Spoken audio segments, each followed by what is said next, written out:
வணக்கம். திசைகளின் 10 மணி செய்திகள். மெர்சிங் தீவுகளில் இயற்கை அழகுக்கு ஆபத்து வராமல் பார்த்துக் கொள்ளுங்கள். மாமன்னர் சுல்தான் இப்ராஹிம் கட்டளை. சுற்றுலா பயணிகளின் வருகையால் மெர்சிங் தீவுகளின் இயற்கை அழகுக்கு ஆபத்து ஏற்பட்டுள்ளது. இந்த தீவுகளின் சுற்றுச்சூழலுக்கும் சுற்றுலா பயணிகளுக்கும் பாதுகாப்பை உறுதி செய்ய உடனடி நடவடிக்கை எடுக்குமாறு மாமன்னர் சுல்தான் இப்ராஹிம் கட்டளை பிறப்பித்துள்ளார். மெர்சிங் தீவுகளின் அழகை பாதுகாக்க திறன்மிக்க மேலாண்மை தேவை என அவர் வலியுறுத்தியுள்ளார். அதிகமான சுற்றுலா பயணிகளால் கடல் வளம் பாதிக்கப்படுவதாகவும் பாதுகாப்பு குறைபாடுகள் அதிகரிப்பதாகவும் சமூக வலைதளங்களில் வெளியான பதிவுகளை கண்ட பின்னரே மாமன்னர் இந்த உத்தரவை பிறப்பித்தார். இனி சுற்றுச்சூழலை பாதிக்காமல் சுற்றுலா பயணிகள் வருகையை ஒழுங்குபடுத்த கடுமையான விதிமுறைகள் நடப்புக்கு வரவுள்ளன. மலேசிய அரசியலில் பெரும் அதிர்ச்சி அளிக்கும் வகையில் நாடு முழுவதும் உள்ள 11 மாநிலங்களுக்கான தேர்தல்களை அடுத்த 16வது பொது தேர்தலோடு ஒரே நேரத்தில் நடத்த வேண்டும் என டிஏபி கட்சியின் பொதுச் செயலாளர் ஆந்தனி லாக் முன்மொழிந்துள்ளார். இதனால் தேர்தல் செலவுகள் வெகுவாக குறைக்கப்படுவதுடன் மத்திய மாநில அரசாங்கங்களின் பதவிக்காலமும் ஒரே சீராக அமையும் என அவர் நம்பிக்கை தெரிவித்தார். இது நாட்டின் அரசியல் நிலைத்தன்மைக்கு ஒரு புதிய பாதையை அமைக்கும் என அரசியல் விமர்சகர்கள் கருத்து தெரிவிக்கின்றனர். எனினும் இந்த யோசனை இன்னும் கூட்டணி கட்சிகளுடன் விவாதிக்கப்படவில்லை என்பது குறிப்பிடத்தக்கது. மக்களின் பேராதரவை பெற்றாலும் பிரதமரின் மலேசிய மடானி திட்டத்தின் உண்மையான நோக்கம் மக்களுக்கு முழுமையாக புரியவில்லை என சமூக தொடர்புத்துறை ஜெகாம் ஒப்புக் கொண்டுள்ளது. மக்களுக்கு பிரதமர் வழங்கும் உதவிகளான ராமா விற்பனை, சாரா உதவித்தொகை போன்ற திட்டங்கள் தெரிகின்றன. ஆனால் இந்த திட்டங்களுக்கு பின்னால் உள்ள மலேசிய மடானியின் ஆழமான சிந்தனை மக்களுக்கு இன்னும் புரியவில்லை என்று கவலையுடன் தெரிவித்தார் சமூக தொடர்புத்துறையின் தலைவர் இஸ்மாயில் யூசுப். எனவே மக்கள் மத்தியில் நேரடியாக சென்று விழிப்புணர்வை ஏற்படுத்த புதிய அணுகுமுறையை கையாளப் போவதாக ஜெகாம் அறிவித்துள்ளது. இனி ரான் 95 பெட்ரோல் மானியம் பெற உங்கள் மைகார்ட் அட்டை தேவையில்லை. பழுதடைந்த அட்டைகளை மாற்ற மக்கள் காத்திருக்க தேவையில்லை என்றும் மானியத்தை பெற பல மாற்று வழிகள் உள்ளதாகவும் உள்நாட்டு வணிகம் வாழ்க்கை செலவினங்கள் அமைச்சர் அர்மிசான் முகமது அலி உறுதியளித்துள்ளார். பெட்ரோனாஸின் செட்டல், ஷெல் ஆப் போன்ற செயலிகள் மூலம் எளிதாக இந்த மானியத்தை பெறலாம் என அவர் தெரிவித்தார். எனவே புதிய பெட்ரோல் மானிய திட்டத்தின் கீழ் மக்கள் நீண்ட வரிசைகளில் காத்திருக்க வேண்டிய அவசியம் இல்லை என்றார். தன்னார்வ தீயணைப்பு படை வீரர்களின் ஆண்டு ஊதியத்தை 5000 ரிங்கெட்டிலிருந்து 10,000 ரிங்கெட்டாக உயர்த்த வீட்டு வசதி ஊராட்சி மன்ற மேம்பாட்டு அமைச்சு ஒரு புதிய திட்டத்தை முன்வைத்துள்ளது. இந்த வீரர்களின் அர்ப்பணிப்பான சேவையை பாராட்டி 2026ஆம் ஆண்டுக்கான வரவு செலவு திட்டத்தில் இந்த ஊதிய உயர்வு சேர்க்கப்பட வேண்டும் என்று நிதி அமைச்சுக்கு கோரிக்கை விடுக்கப்பட்டுள்ளதாக வீட்டு வசதி ஊராட்சி மன்ற மேம்பாட்டு துணை அமைச்சர் ஐமான் அத்திரா சாபு தெரிவித்தார். இந்த புதிய முயற்சி நாட்டின் பாதுகாப்பை உறுதி செய்ய தன்னார்வலர்களின் பங்களிப்பை மேலும் ஊக்குவிக்கும் என அவர் நம்பிக்கை தெரிவித்தார்.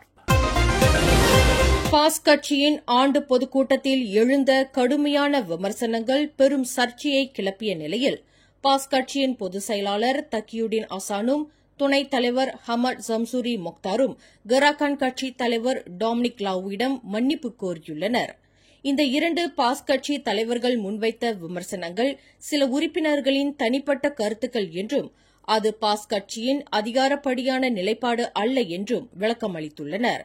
அதை தனிப்பட்ட முறையில் எடுத்துக்கொள்ள வேண்டாம் என அவர்கள் கேட்டுக் கொண்டதாக டாமினிக் லாவ் ஊடகத்தினரிடம் கூறினார். சபா மாநிலத்தில் இனி உயர்கல்வி இலவசம் என அந்த மாநிலத்தின் முதலமைச்சர் ஹஜிஜி நோர் அறிவித்துள்ளார்.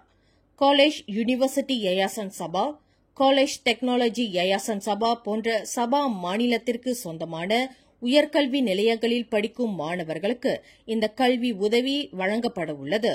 இதன் மூலம் மாணவர்களின் கல்விக் கடன் சுமைகள் குறையும் என எதிர்பார்க்கப்படுகிறது.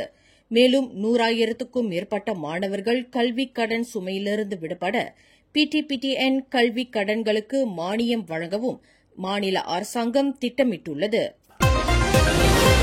மக்களின் நம்பிக்கையை பாதுகாக்க பொது சேவை ஊழியர்கள் தங்கள் நேர்மையை கடைபிடிக்க வேண்டும் என பொது சேவை ஊழியர்கள் பேரவையான கியூபெக்ஸ் எச்சரித்துள்ளது.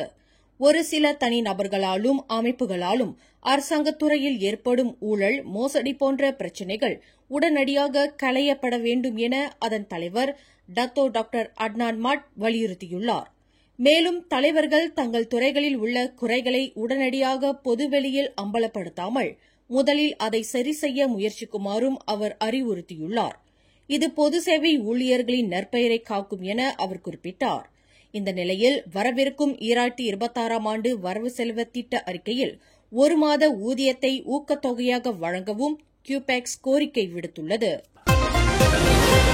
சமூக வலைதளங்களில் பரவி வந்த வதந்திகளுக்கு முற்றுப்புள்ளி வைக்கப்படும் வகையில் சுங்கைபாரு கிராம மேம்பாட்டு திட்டம் சிங்கப்பூர் நிறுவனத்திற்கு சொந்தமானது என்ற தகவல் முற்றிலும் தவறானது என்று சுங்கைபாரு கிராம மக்களின் சங்கம் தெளிவுபடுத்தியுள்ளது. இந்த திட்டத்தின் மேம்பாட்டாளர் கில்லான் பகுதியைச் சேர்ந்த ஒரு மலேசியர் என்றும் சட்டத்திற்கு உட்பட்டே அனைத்து நடைமுறைகளும் பின்பற்றப்பட்டு வருவதாகவும் சங்கத்தின் தலைவர் சனிட்டா யூனோஸ் தெரிவித்துள்ளார். இந்த பொய்யான தகவலால் இந்த திட்டத்தை முன்னெடுத்து வரும் நிறுவனம் பெரும் சிரமத்தை சந்திப்பதாகவும் சனிதா தெரிவித்தார். பேரா மாநிலத்தின் பொருளாதாரத்தை மேம்படுத்தும் வகையில் தஞ்சோங் மாலிம் லுமுட் இடையேயான புதிய நெடுஞ்சாலை திட்டம் 2026ஆம் ஆண்டுக்கான வரவு செலவு திட்டத்தில் சேர்க்கப்பட வேண்டும் என பேரா முதல்வர் டத்தோஸ்ரீ சரானி முகமது வலியுறுத்தியுள்ளார். மின்சார வாகன தயாரிப்பு மையம் உருவாக்கி வரும் தஞ்சோங் மாலிமிலிருந்து லுமுட் துறைமுகத்திற்கு எளிதாக வாகனங்களை ஏற்றுமதி செய்ய இந்த நெடுஞ்சாலை உதவும் என அவர் தெரிவித்தார். இந்த திட்டம் பேரா மாநிலத்திற்கு ஒரு முக்கியமான உந்து சக்தியாக அமையும் என அவர் நம்பிக்கை தெரிவித்தார். இதுகுறித்த அறிவிப்பு வரவிருக்கும் வரவு செலவு திட்ட அறிக்கை தாக்கலின் போது வெளியாகும் என எதிர்பார்க்கப்படுகிறது. வடகிழக்கு பருவமழையை எதிர்கொள்ள மலேசிய தீயணைப்பு மீட்புத்துறை முழுவீச்சில் தயாராகிவிட்டது. நாடு முழுவதும் இருந்து தன்னார்வலர்கள் உட்பட 24,000 வீரர்கள் தயார் நிலையில் உள்ளனர். அது மட்டுமல்லாமல் வெள்ளத்தால் பாதிக்கப்படும் பகுதிகளுக்கு 150 புதிய படகுகள் அனுப்பப்பட்டுள்ளன. மீட்புக் குழுவினர் வருவதற்கு முன் இந்த படகுகளை பயன்படுத்தி உள்ளூர் மக்கள் அவசர உதவிகளை மேற்கொள்ளலாம் என துறை தலைவர் டத்தோஸ்ரீ நோர் இஷா முகமது தெரிவித்துள்ளார். இந்த தயார் நிலை வரவிருக்கும் வெள்ளப்பெருக்கிலிருந்து நாட்டை பாதுகாக்க உதவும் என எதிர்பார்க்கப்படுகிறது. ஜார்ஜ்டவுன் ஜாலான் புர்மாவில் திடீரென பள்ளம் உருவானதால் அப்பகுதியில் போக்குவரத்து முடங்கியது. கழிவுநீர் குழாயில் ஏற்பட்ட உடைப்பே இந்த பள்ளம் உருவாக காரணம் என மாநில ஊராட்சி மன்ற ஆட்சிக்குழு உறுப்பினர் ஹங் மூயிலாய் தெரிவித்தார். உடனடி நடவடிக்கையாக காவற்படையினர் அப்பாதையை மூடி போக்குவரத்தை மாற்று வழியில் திருப்பிவிட்டனர். இந்த திடீர் பள்ளத்தால் ஏற்பட்ட பதற்றம் அடங்கியுள்ள நிலையில் தற்போது ஒரு வழித்தடம் மட்டும் பொதுமக்களின் பயன்பாட்டிற்காக திறக்கப்பட்டுள்ளது. ஜோஹர் பொந்தியான் கெச்சேல் பகுதியில் மீன்பிடி படகின் விசிறியை சுத்தம் செய்து கொண்டிருந்த 65 வயது முதியவர் கடலில் மூழ்கி உயிரிழந்த சோகமான சம்பவம் நடந்துள்ளது.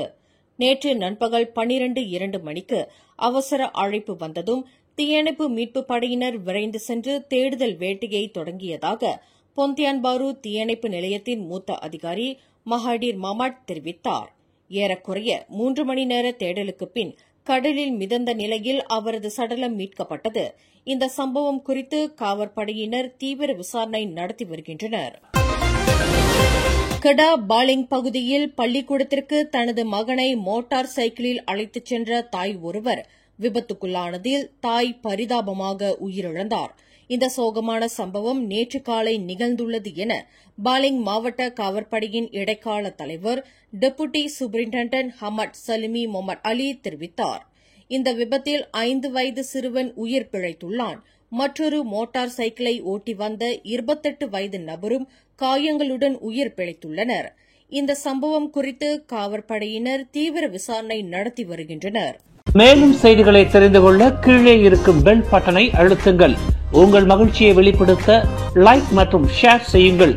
தொடர்ந்து திசைகளோடு இணைந்திருக்க சப்ஸ்கிரைப் செய்யுங்கள்.